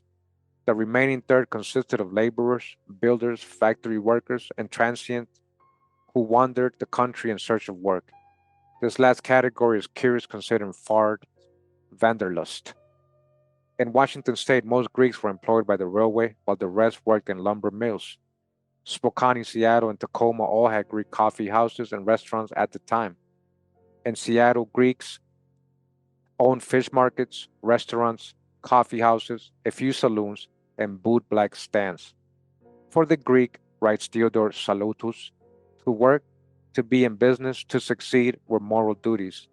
The Greek immigrant, however, knew very well that he had to work his way up the economic ladder, starting as a dishwasher, a laborer, a railroad worker, a boot black, or a street peddler. Writing in 1904, a Washington correspondent commented that not everyone knows that 99 of every 100 itinerant vendors is a Greek. Like other early arrivals, Fard would have probably resided in boarding houses upon arrival. He may simply have been one of the multitudes of faceless workers who were struggling to survive. He may have worked as a fruit and vegetable peddler, as so many other Greeks did, and operated a lunch wagon. Like other food vendors, he was probably harassed, for Salutus relates Greek peddlers were often intimidated, and forced to pay small fees to dishonest police officers. Their ignorance and passive attitude, he continues, often invited unscrupulous police officers to threaten them with prosecution for the violation of some municipal ordinance. Most ambitious Greeks, food peddlers, dreamed of opening restaurants, as Salutus described. The trade usually associated with the Greeks is the restaurant business. It represented a milestone in economic progress. For many, it was a major step beyond working on the railroad or in the factory, pushing a cart or driving a lunch wagon. Restaurant keeping marked a high point in the careers of many. To others, it represented but another rung in the economic ladder, the opportunity to establish a chain of restaurants or to branch off in real estate, the theater business, summer resorts, and related enterprises. The restaurant business represented the first stable economic base on which many ambitious immigrants built their fortunes. The restaurant was important for other reasons as well. It brought the Greek businessman into closer contact with the general public, which in many instances found him to be hard driving and industrious person. While many Greeks started off by feeding their own people, more adventurous entrepreneurs catered to a broader clientele, selling frankfurters, quick lunches, and other items at reasonable prices. As counterintuitive as it may seem, it was not the Mexicans but the Greeks who started selling red hots and tamales from lunch wagons to factory workers. You guys hear that? Our protagonist certainly fits the profile of a Greek immigrant, and by Greek, we obviously include all the possibilities that entails, namely, that he was a Greek Orthodox Christian, a Jew, or the member of the Greek Muslim minority, Turkish, Cretan, Pontian, Pomac, or Roma. Although they represent a minuscule percentage of the population, there are Muslims in Greece accounting for approximately 1% of the population, namely somewhere between 604,000 and 140,000 people, living primarily in Thrace, where they represent 28.8% of the population. The Muslim minority of Greece consists of several ethnic groups. Most Muslims in Greece are Turks by identity, ethnicity, and language. They are overwhelmingly Sunni and Crete. The country, however, also includes a smaller population of Pomaks, Bulgarian speaking Muslims, who are indigenous to southern Bulgaria, Turkey, Albania, the Republic of Macedonia, and Kosovo. Allegedly, writes Konstantinos Tesitsalikis, there are less than 3,000 Pomaks and Turks who are Bektachis. According to the Oxford Handbook of European Islam, today Muslims of Greek citizenship number roughly 110,000, 80,000 in Thrace, 15,000 in Athens, 5,000 in Thessaloniki, and 7,000 in Rhodes and Kos. If W.D. Fard came from Greece, he may have been an ethnic Greek Muslim, namely a person descended from the Greeks who embraced Islam during the Ottoman rule of the Balkans. Most of these Greek speaking Muslims had ancestors who belonged to the Janissary Corps, or descended from reverts of Islam from Greek Macedonia, Crete, northeastern Anatolia, and the Pontic Alps. Pontic Greek Muslims were generally Sunni Muslims who adhered to the Hanafi legal school and who followed the Qadari and Naqshbandi paths of Sufism. Although most Sunnis, the Muslims from Crete included a highly influential Bektashi minority. Since most of the Muslims from Epirus were of Albanian origin, the Bektashi Brotherhood was strong. There is also a long history of Roma Muslims in Greece, known as Turkish Gypsies. In certain cases, writes Konstantinos Tisalikis, Romas were using Bektashi tekes in the 1950s and even earlier. The Greek theory was proposed not only by Callis, but by novelists as well, and his novel Middlesex, Geoffrey Eugenicide, created a character by the name of Jimmy Sismo, a small-time bootlegger of rumored Greek-Turkish Pontian descent who assumed the identity of Farhad Muhammad, a Muslim minister, to reassert his Turkish roots. If W.D. Fard was literally a Greek Muslim, then he belonged to one of the communities of ethnic and linguistic Greek Muslims from mainland Greece or Crete that were essentially expelled from Greece and sent to the Ottoman Empire or elsewhere. If he was simply a Muslim from Greece, then he could have been a Pomak, namely a Slavic Muslim, a Roma, or a Gypsy Muslim, but far more likely a Turkish Muslim. The existence of Greek Bektashi Muslims is a historical fact. According to the 1920 Greek census, there were approximately 84,000 Muslims in Western Thrace, as Huyesin Abiva writes in a survey of Sufism in the Balkans, which is published on the website of the Bektashi Order of Dervishes and dedicated to the memory of Baba Rexheb Francis Trix Shaikh. There once existed large numbers of Greek-speaking Muslims in Macedonia, Crete, and in the various regions of Greece up until the beginning of the 12th century. In a work published posthumously in 1929, F.W. Hasluck noted that the Bektashi order was especially strong around the Greek-Albanian border. As Bruce Clark notes, the British scholar found that among the Greek-speaking Muslim communities of the Anaselitsa region of northern Greece who were seen as quite recent converts to Islam, having switched faith in the previous 150 years, the Bektashi order had a huge following. In Thessaloniki, a tiny Bektashi community remained until the 1970s. Thessalix, that's who wrote that, as Konstantinitos Thessalix confirms before the population exchange, Bektashism was strongly represented in Macedonia, Epirus, and Crete. Even today, there are Bektashis in Greece, as Tisalikis observe. With regard to heterodox Islam, today there are few tekes for the ritual needs of the Bektashi, Pomaks, and other ethnic Turks. Inhabitants of the villages located in the eastern Rhodope Mountains and Rhodope and Evros prefectures, the most important being the teki of Kisil Deli and Rusa.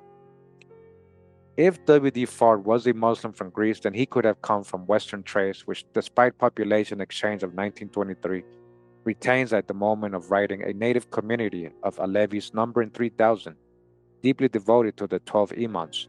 The Alevis are an esoteric or Batani branch of 12 Rishism, which is saturated with Sufism. Like the Bektashis, they trace their spiritual lineage back to Hajiz Bektash Veli, who lived in Anatolia in the 13th century. They believe in Allah, Muhammad, and Ali, the 12 Imams, the unity of existence, the esoteric and exoteric, and the perfect human being. The Alevis believe that the Quran, Gospel, Torah, and Psalms are equal in importance and all lead to divine truth. This might explain why W.D. Fard focused so much on the Bible when he taught and lectured. Like other mythical tariqas, initiates pass through the 4 stages of spiritual development. In terms of ritual practices, they perform the Sam, a ceremony filled with mystical symbolism. In assembling halls, they celebrate Nowruz, the Persian New Year, mark Muharram with mourning, remember Kadir or Kidir, and establish bonds of brotherhood with another believer, and perform religious pilgrimages to sacred sites. The Alevis do not perform the ritual prayers, fast the month of Ramadan, accomplish the Hajjs, or pay zakat. The Alevis are monogamous and their women are not required to wear hijab. They view Sunnism as an Umayyad aberration of Islam. Many Alevis identify more with Twelver Shi'ism, while others insist that they are distinct from Muslims, rooted in Shi'ism and Sufism. Alevi beliefs and practices are noted for their syncretism and the presence of shamanistic and Christian influences. If W.D. Fard's Islam did not fit into the traditional Sunni or Twelver Shiite mold, it may be because he was operating within the framework of Alevism. While it is possible that he was an Alevi, it could be argued that he was a member of the Bektashi Tariqa, namely an esoteric Sufi order that follows the 12 Shiite Imams and which had a considerable influence on Greek, Albanian, and Turkish Muslims. If this is the case, then our entire understanding of W.D. Fard must change. If he was in fact a follower of one of the esoteric Shiite sects, Jenkins' recent in Mystics and Messiahs, Cults and New Religions in American History, then his American pupils were indeed receiving ancient and authentic Islamic beliefs, albeit in a form that most Muslims would regard as heretical. Jenkins may have been wrong to suggest that Fard was Lebanese. However, he was correct that a confirmation of his affiliation with ancient mystical Shiite sects would put an entirely different spin on matters. The Gulad, or extremist Shiites, namely those Muslims who deify Muhammad, his household, the al-Bayt, and the Imams from the Prophet's progeny, viewing them as gods or divine incarnations, may be not acknowledged as unbelievers and heretics by consensus of the Orthodox Muslim community. However, despite the attitude of some intolerant Salafi influenced Sunnis, many moderate and mainstream Muslims from al-Sunnah, al-Bayt, and al-Tasawwuf consider the Bektashis as believers. However heterodox some of their branches may be, the Bektashi connection could explain the Gulad, Shiite, and Sufi views that we will see are found in W.D. Fard's teachings, as well as the syncretic nature of his doctrines. John K. Birch describes the Bektashis as partially Shiite and certainly mystical. Harry T. Norris views them as essentially Shiite. Rajwanti Lakshman Lepane describes Bektashism as a form of Sufi schism. For Julian Baldick, the Bektashis represent an extremist Christianizing wing of Sufism. Berg theorizes that Bektashism was a system that, while outwardly Muslim, was so inwardly eclectic that it facilitated the acceptance of Islam by Christian populations. In other words, it allowed Christians, many of whom followed heresies such as Paulicianism, Massalianism, and Bogomilism, to reconcile their old beliefs with Islam. Curiously, the same sort of syncretism served to bring African American Christians into the Nation of Islam. W.D. Fard's dualistic belief in black gods and white devils finds correspondence in the doctrines of the Bogomils, a dualistic religio-political sect. Bogomilism was founded by the priest Bogomil in the 10th century and centered in the First Bulgarian Empire. The Bogomils believed that God was not the creator of the universe, but rather a demonic demiurge. You hear that? The devil himself. Is this what Fard meant when he proudly professed that God is a liar? Bogomilism was influenced by Manichaeism, Paulicianism, and Zoroastrianism, all of which believe in a cosmic conflict between good and evil. W.D. Fard was clearly a dualist. His entire worldview revolved around it. While it cannot be claimed categorically that Fard was Bogomil, It is interesting to note that the Bogomils became Bektachis, since Bektachism was a veritable gumbo of disparate ingredients. It is impossible that the Bektachis passed down some Bogomil beliefs. Muslims are good, Christians are evil, Turks are godly, Greeks are diabolical. As Albert Doyen notes, a tenet of Bulgarian scholarship in particular has for a long time been the Bogomil hypothesis, which associated the Bektashi ethnically with the Bulgarian component and religiously with the Christian Bogomil heresy, thus presenting them as descendants of either old Bulgarians or Islamicized Christians. By reading books such as The Sufi Journey of Baba Rexheb and Spiritual Discourse, Learning with an Islamic Master by Francis Triggs, one gets the distinct impression that the Bektashis are entirely Orthodox Sufis located between Shi'ism and Sunniism. However, when one reads other scholarly sources, and most importantly, the actual primary sources of the Bektashis, they come across as Gulad Shiites, who synthesize Muslim and Christian beliefs and practices. For Norris, the Bektashis can be compared to Gulad Shiite sects. If some of their doctrines and practices show a clear adherence to 12-verse Shiite Islam, writes Lakshman Lepain, a closer look to their beliefs indicates that they distinguish themselves from the current trend. In particular, they do not, through their proclivity toward what Orthodox Iranian Shiites consider as Golo or Gulad, example, some sort of extremism, which elevates Ali to the status of godhood, as part of a trinity including God, Ali, and Muhammad. From a 12-verse Shiite perspective, the Bektashis are problematic in both orthodoxy and orthopraxy.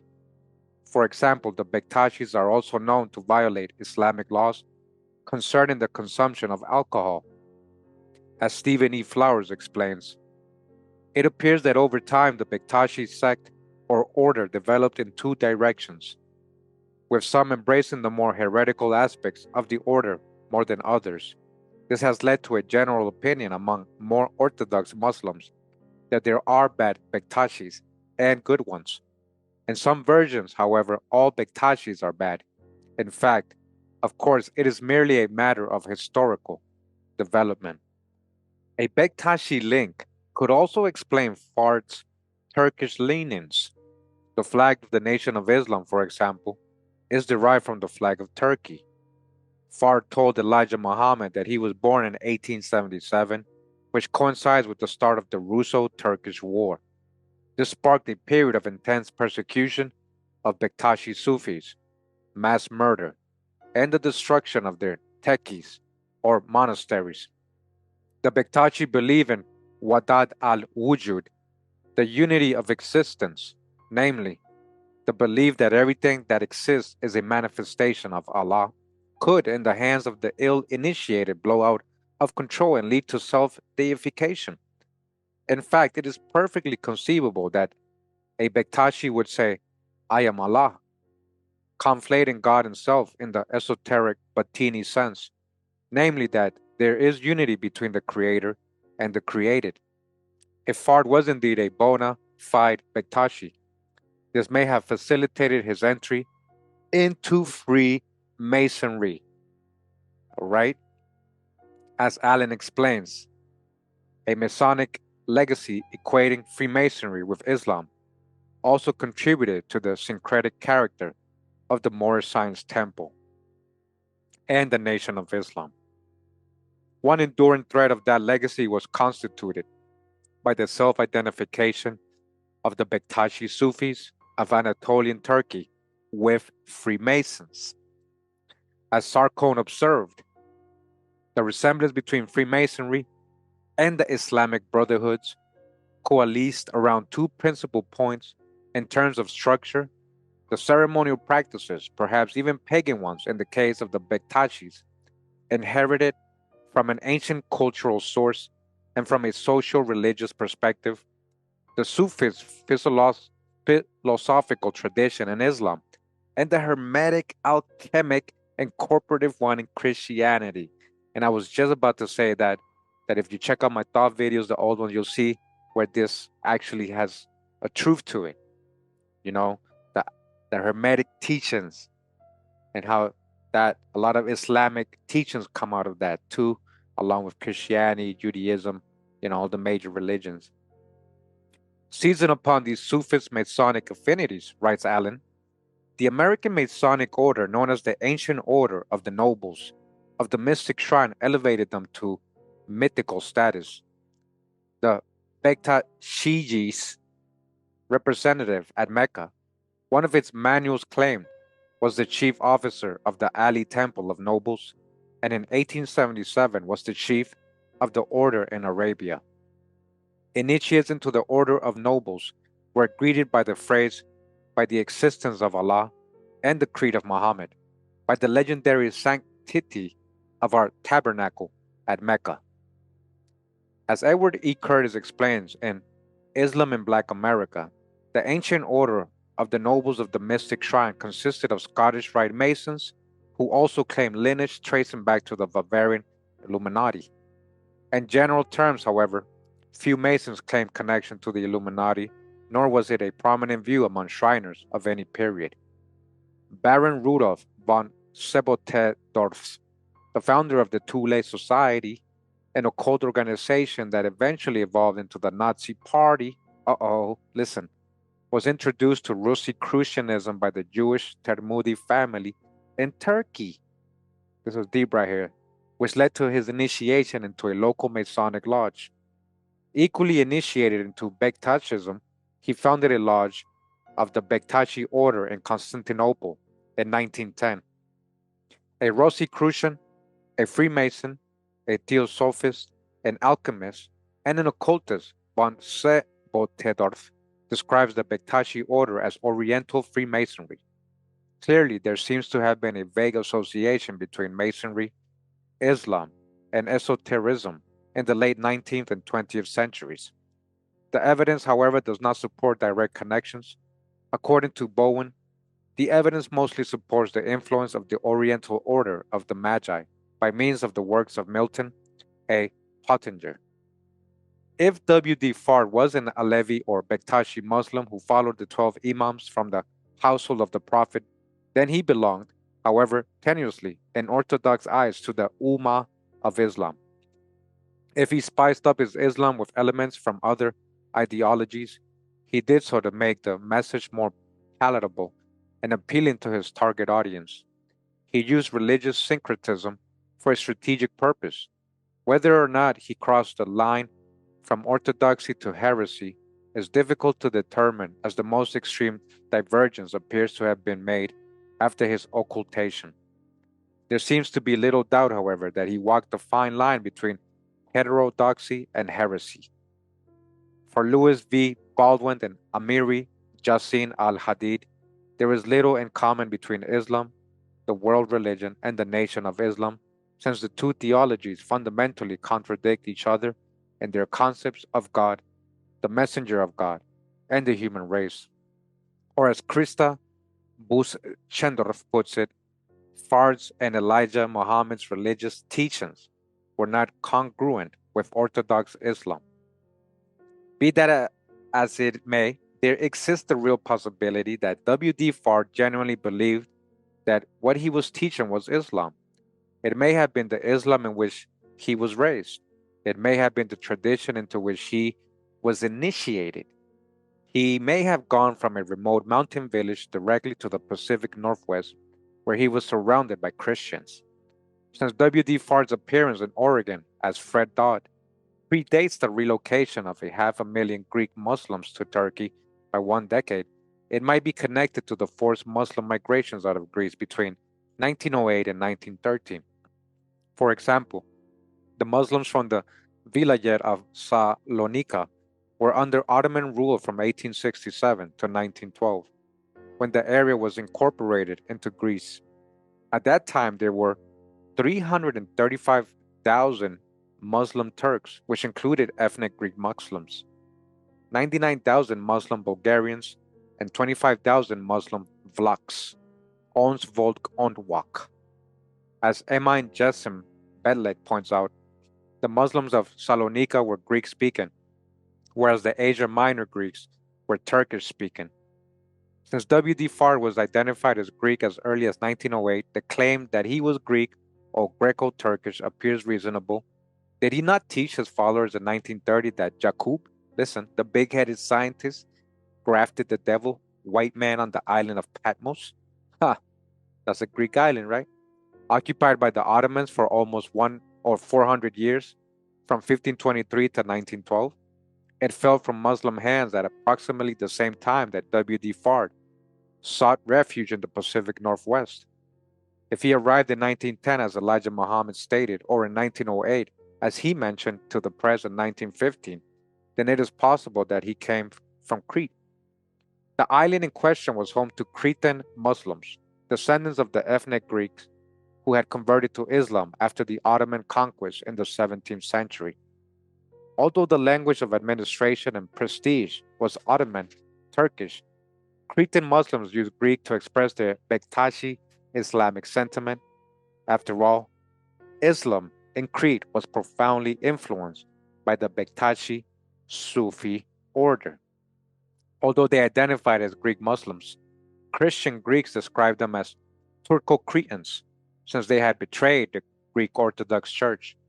Some Cretan Muslims reportedly described themselves as Turco-Romnoi, which means European Turks, creating the term Turk as synonymous with Muslim, or Turkish Greeks, namely Muslim Greeks or Greek Muslims. Due to sectarian violence, many Cretan Muslims were forced to leave the island, especially during the Greco-Turkish War of 1897.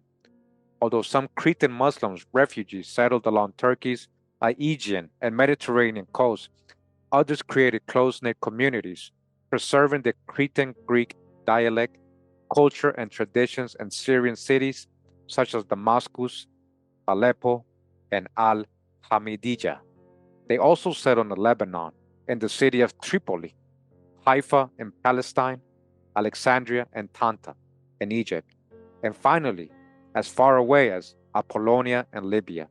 While it is possible that the family of Fred Dodd, W.D. Fard, was forced out of Crete during the War of 1897, they could have also been displaced after the Crete's unilateral declaration of union with Greece in 1908, which was the coup de grace or coup de grace for the island's Muslim population. Whether it was Patmos, Thessaly, Crete, or other parts of what would become Greece, our protagonist could have been the product of the dissolution of the Ottoman Empire, a period in which Muslims were persecuted, massacred, or expelled from the lands that had once been their home. This was a time when Turkish-speaking Christians were expelled from Turkey, while Greek-speaking Muslims were expelled from Greece. This was a time when Turkish Christians suddenly became Greeks, and when Greek Muslims suddenly became Turks. Even the Turks were treated schizophrenically, some as Europeans and others as Asians. More than anything, this would explain W.D. Fard's animosity towards European Christians and his identification with Asiatic Muslims. At a time when nationality and ethnicity became fused with religion, he could have been torn between Europe and Asia, as well as West and East. All right. So that was a long concept there about him being Greek, but at least we got a lot of history, background to what was going on in those areas and the people there, and what little Muslim influence or Islamic influence is in that area, and why people had these theories that he was Greek because of the different Muslim or Islamic sects that were in that area and what they believed. Now, we go on to another theory, right? We're still in chapter 1, right? And it says here 1.13, the Jewish theory. All right? This is another theory that he was so-called Jewish. This is very interesting, because I'm starting to think, what if he was a bit Khazar? That would make him more of a plant, wouldn't it? The allegation that W.D. Fard was Jewish was advanced by Alan J. Weberman, an American Zionist, right? Zionist associated with the Jewish Defense League. a far-right religious and political organization which was identified by the FBI as a domestic terrorist group. In an apparent attempt to discredit Malcolm X, Elijah Muhammad, and W. D. Fard, Weberman claims that Fard was a Sephardic Jew. Look at you guys hear that? According to Weberman, there are unconfirmed reports that Wallace Fard visited synagogues in Detroit and that he took the name Fard from Sephardic. He was also rumored to have been a dark-skinned Jew of Middle Eastern origin. Weberman was certainly not the first to make this assumption. It had been articulated in Howard Broad's The Black Jews of Harlem in 1970. The strongest evidence in support of the Jewish theory comes from the wife of Erdman Doan Bainon, the author of The Voodoo Cult Among Negro Migrants in Detroit, all right? That's actually what we read yesterday, right? So it's the time about his wife, the guy who wrote that. The first scholarly study on the Nation of Islam. And that was back in 1938 when they wrote that.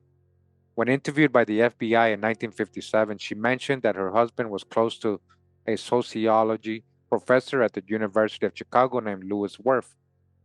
The FBI reported that it was her recollection that the leader and founder of the NOI was a white person going under the name Fard and Ford. She stated that as she recalled, Wirth had met this individual and knew that his name was either Fard or Ford. She stated that it was also her recollection that this person was actually of Jewish origin, and his real name was a Jewish name, unknown to her, but not similar to either Fard or Ford. A Jewish person of German birth, Louis Wirth was a progressive scholar who believed in racial assimilation. What is more, his research focused on the Jewish ghetto in Chicago. It is therefore possible that the sociologist met Fard in the slums of the Windy City in the late 20s and early 30s during his fieldwork. Since Wirth was committed to solving social problems, he shared many common concerns with Fard. According to Elijah Muhammad, it was Fard who named his son Warif Din Muhammad. Considering his fondness of playing with names, it is not inconceivable that Warif was named after Wirth. Listen, a man who had made a positive impression on Fard. All right? If, as early as 1930, W. D. Fard was teaching his early disciples that his mother was a white Jew, that's what even Elijah was saying, right? And Fard, who converted to Islam after she married his jet black father, the Mahdi, it makes sense that he would have shared his Jewish ancestry with Louis Wirth in the late 1920s while he was writing his thesis, The Ghetto, which was published in 1928. If Wirth mentioned that he was a Jew researching Jews, Fard may have divulged that his mother was Jewish to gain his confidence. According to the halakha, the child of a Jewish mother is deemed to be Jewish. If Fard was a Muslim, religiously, he would still be viewed by Orthodox Jews as culturally, ethnically, and genealogically Jewish. Statistically speaking, the claim that Fard was Jewish is plausible. In 1880, there were 250,000 American Jews. Another 120,000 Jewish immigrants entered the United States in 1921, most of whom joined family members who had arrived earlier. The problem, however, is that virtually all these Jews were of European extraction. These were Ashkenazi, all right, Chazars or European Jews, as opposed to Sephardic or Middle Eastern or Asiatic Jews. Although there were cases of Asian Jews from Afghanistan and elsewhere who settled in the United States in the early 20th century, they were extremely rare. Since W. D. Fard does not fit the profile of a culturally or religiously Jewish person, and considering that his philosophy was, with infrequent exceptions, devoid of substantive Jewish influence, the claim that he was a Jew can presently be dismissed without a serious second thought. This does not, however, refute the possibility that Fard feigned to be Jewish, just like he claimed to be European, Middle Eastern, Asian, or African. Based on the circumstances, nor does it exclude the possibility that he was connected in some way with the Black Hebrews, all right? Black Hebrews. And we go on to the next theory, okay? And it says here 1.14, the Jamaican theory. So a lot of people saying, well, he might be Jamaican. See all the different origin stories for this guy? Who has so many aliases and origin stories? Come on now. The claim that W.D. Fard was of Jamaican origin is reasonable from an immigration standpoint. In fact, from 1900 to 1930, between 80,000 and 90,000 blacks from the British West Indies entered the United States. These were mostly mulattoes or light-skinned blacks, as dark-skinned blacks were placed in the category of immigrants of the African race. In the 1920s, British West Indians were most numerous in New York City, where they formed 10 to 15% of the city's black population, and nearly one-third of its professional population, particularly as physicians, dentists, and lawyers. Many West Indians were highly politicized and proud of their African heritage. Dodge the hijack. See what I'm saying? They add in that whole hijack here too. They also produced many political activists. In this regard, it is interesting to note that W.D. Fard is reported to have knocked on the doors of both African Americans and West Indians in Detroit's Paradise Valley. Perhaps he claimed to be West Indian to gain their confidence. The allegation that W.D. Fard was the son of a Syrian man and a black Jamaican woman is highly unlikely. While there were Syrian Lebanese settlers in Jamaica, they were few and far between the almost always wedded people from their homeland. Rather than a Syrian Afro-Caribbean hybrid, W.D. Fard could have been an East Indian from the West Indies. All West Indians, however, whether black or East Indians, are associated with a distinctive Anglo-Caribbean accent. As a trained linguist, I can confirm that there are no traces of West Indian English in any of the citations or writings of W.D. Fard, nor did any of the people who spoke with him ever observe any trace of a West Indian accent. In truth, many ordinary Americans would have been able to identify a Jamaican accent if they heard one. Hence, the claim that W.D. Fard was a Syrian Jamaican can be safely discarded. If some people assumed that W.D. Fard was Jamaican, it was probably because of his possible ties to Marcus Garvey's UNIA, or Universal Negro Improvement Association, all right? His ties with the UNIA. Listen. And African Communities League, nor to mention the apparent similarities between his teachings and some of those conveyed in the Holy Pibi, which was written in 1913 and 1917 and published in 1924 by Robert Athleel Rogers. The Royal Parchment of Black Supremacy, and in my Rastafari video, you get those to be influences for the origin of Rastafarism. The guy who started, I forget his name already, you guys saw the video, but he was down with all those teachings too. By Fitz Ballantyne Petersburg, as well as the Promise Key. And Leonard Percival Howell, that's who I was talking about. The first Rasta, the guy who originated Rastafarism. He's one of the key players, right? And that's what I was saying. They were influenced by a lot of this stuff too. It's all connected, guys. All these movements making you something that you weren't, separating you from the Americas, The Bosnian theory. Now we go on to another theory, right? It says here 1.15, the Bosnian theory. The Bosnian theory is one of many proposed by the FBI. They had received a report that a man by the name of Mehmed Ali, a member of the American Herzegovinian Bosnian Musliman Club, had contributed to the United Committee of South Slavic Americans. The FBI had not been able to determine whether Mehmed Ali and W.D. Fard, who also used the name Muhammad Ali, were the same man. Bosnian Muslims first started to arrive in the United States in 1900. The first wave of immigrants was composed of peasants, most of whom were uneducated and unmarried. These early immigrants settled in a neighborhood on the near north side of Chicago. A lodge known as Desijoli Harrije was formed in 1906, which focused on providing members with medical insurance as well as access to 2 Muslim cemeteries. The Bosnian Muslims did not have a mosque, but used to gather for Friday prayers in private homes. A mostly endogamous community, the Bosnians only rarely married Christians and other Muslims. W.D. Fard may have been white, namely, a person with origins in Europe, North Africa, or the Middle East. However, it is unlikely that he came from the fairer skinned countries of Europe, such as Bosnia.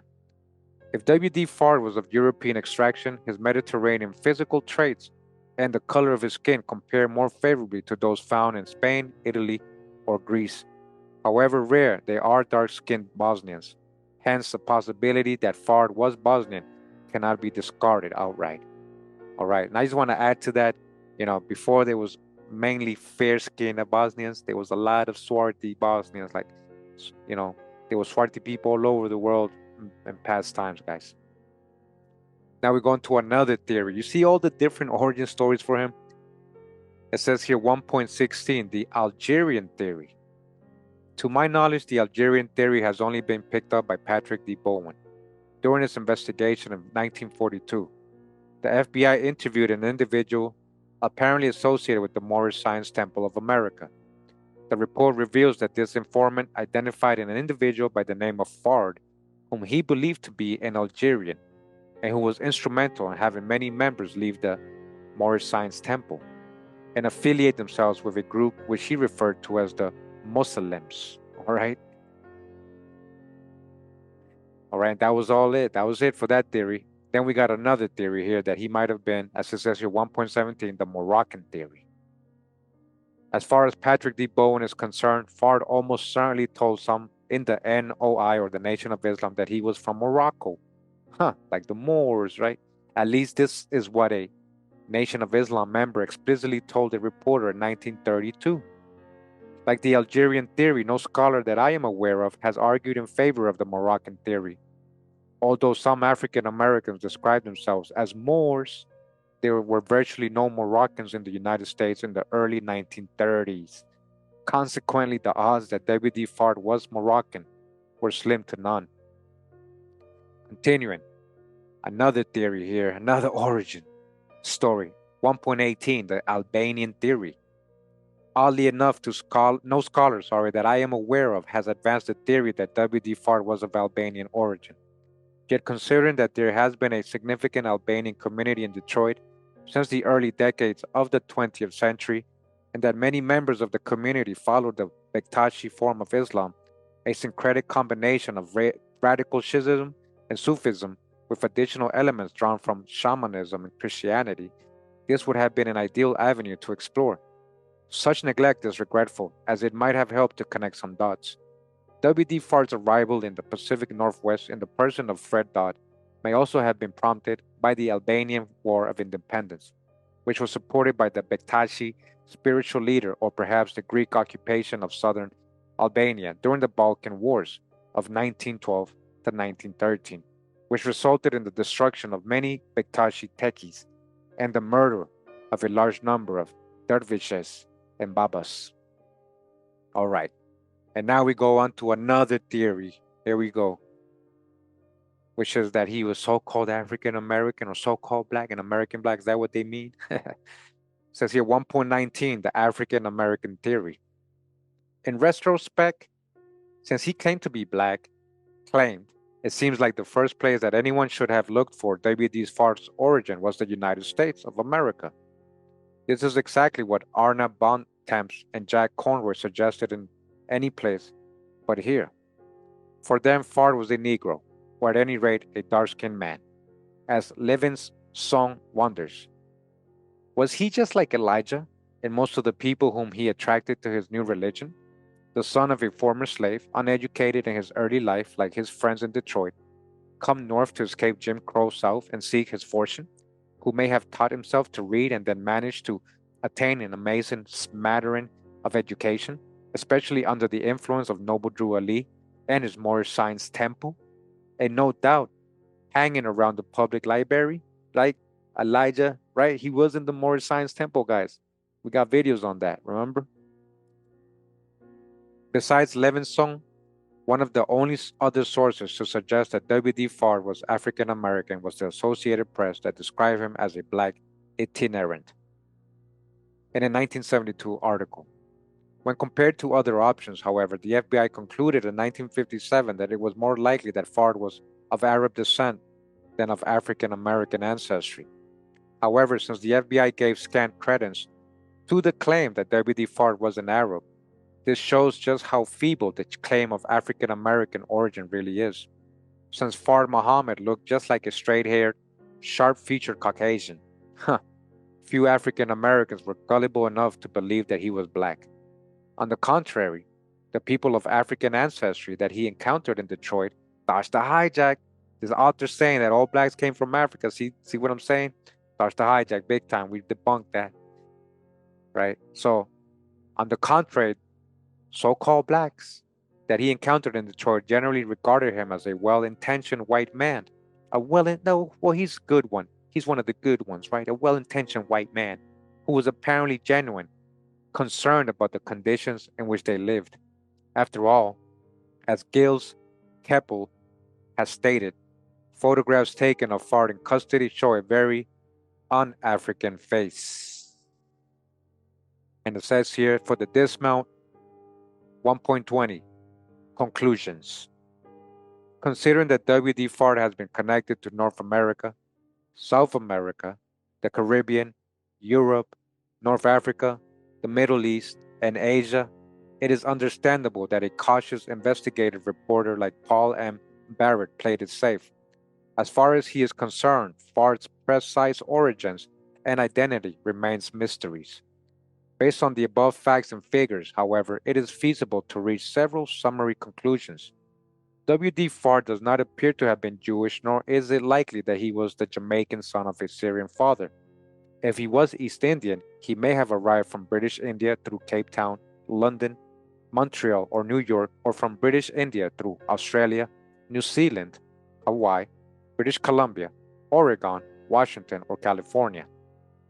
If he was an ethnic Turk, he may have been an Alevi or Bektashi. If he was an Arab from Lebanon, he was probably a 12 Rashid. If he was an Arab from Syria, he was most likely a Nusairi, a 12 Rashid, or an Ismaili or Ishmaeli. If, however, Fard was from British India, his religious background would depend on his geographic location. If he came from Afghanistan, he may have been a member of the Hazara tribe, which is composed of 12 Rashids and Ishmaelis, or Ismailis.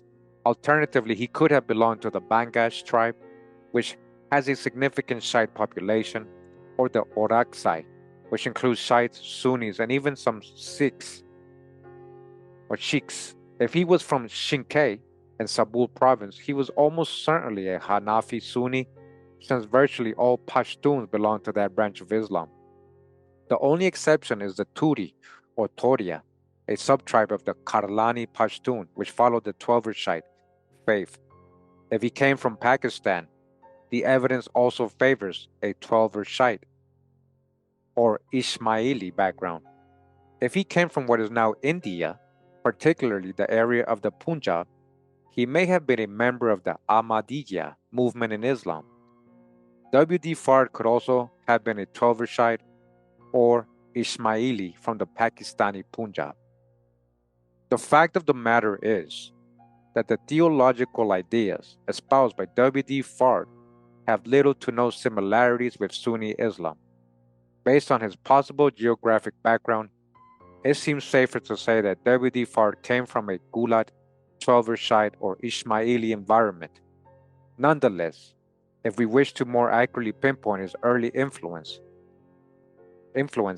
an examination of his startling teaching is in order. Let us therefore move from race, ancestry, ethnicity, and nationality to the issue of ideology. All right? And that's what the next chapter is about, guys. He's going to go into what he was teaching, or as it says here, chapter 2, W.D. Fard, religious roots. All right? Religious roots. But that's the end of chapter 1, guys. And I hope that you guys enjoyed that first chapter. A lot of interesting information, really. I thought so. A lot of history. Maybe that has nothing to do with Fard, the theories, but at least we learn a lot about the background of all these places and what kind of Islam is being practiced there, the different sects, the people coming out of those places, when they arrived in the Americas and why. That was really interesting to me. I like history, so it puts a lot of perspective and context, when it comes to maybe doing your genealogy or people's genealogy, in America, knowing that what exact background they're from. Now you got a whole background context to that. All right. But I would just want to say that I appreciate you guys again taking the time to hear me read this very long chapter. I think it was pretty long. I hope you enjoyed it. I hope it just opens up your perspective on WD Fard a little bit more. Now that we have 2 episodes done, I just want to say, again, why would somebody have so many aliases, so many different origin stories if he was so known and admired by so many people? How come nobody knew exactly where he's from? And the one person that actually speaks on his behalf, mostly Elijah, he made that part up, the Mecca part, and the whole year is off. He's not Saudi Arabian, guys. He's not from Mecca, right? And a lot of people say, somebody asked me yesterday, why would Elijah lie? Well, you need to go ask him and his people. He's not around, but go ask his people. That's a good question to think about. That's something you need to think about. Why would he lie? Why would anybody lie? I just want to say, guys, remember, hey, we never stop learning. We never really stop learning. I hope, that people can get past the emotional part. I'm still getting a lot of critique and trolling in the comments. I had to do a lot of blocking yesterday because I'm not trying to go back and forth with people who are attached religiously to their beliefs and have no sources for it. That's just like anybody who's Pan-African, or even like so-called white folks that say, oh, all Europeans were white. What are you talking about? Or anything else like that. Any generalizations, just based on beliefs, you know. So again, this is not because we're going at people who are Muslim or worship or go by Islam, Islamic faith. This is my point is to show you who this man was, his whole background, so you can make your conclusions from there, not from the inside out, but from the outside in. Because you can't just be biased all your life. You gotta try to open up your mind and empty your cup sometimes. The learning never stops. Okay, again, this was the book Finding W.D. Fard, Unveiling the Identity of the Founder of the Nation of Islam by John Andrew Morrow. That was chapter 1 we just read. Thank you once again for taking the time to be here. Much love and respect. Pura vida, mi gente. Hawaii.